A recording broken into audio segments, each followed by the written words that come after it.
So this session, I am really focused on getting back to basics. There are two core areas where a lot of my attention is being focused as a representative of Baltimore City and the 46th District. First and foremost is really thinking hard about creating safe communities. That, of course, involves law enforcement, and we're trying to give additional tools to law enforcement, like closing loopholes around illegal gun transfers. All too often, illegal guns are making their way into the hands of criminals who are using it to create terror. And so we are going to close a loophole that was created by the Court of Appeals a few years ago and hopefully start to get at the individuals who are supplying guns illegally. We also want to make sure that the consent decree for the police department is followed through with fidelity. That's going to require new technology to ensure we have 21st century policing.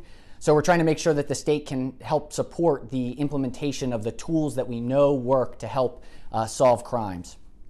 On the other side, and I'd say on the preventative side, we have to create world-class schools across the state of Maryland, but most acutely in the city of Baltimore, where while we have a great superintendent of schools, we're just not getting the job done to the extent necessary.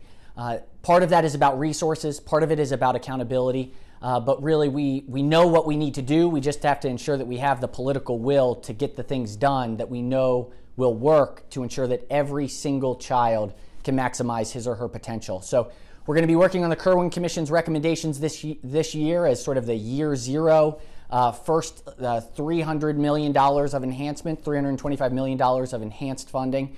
And then over the interim, we're going to be working even more so on figuring out the formula for a 10-year implementation plan.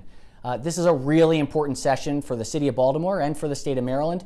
And I look forward to focusing on these basic necessities of public safety and public education and getting the job done.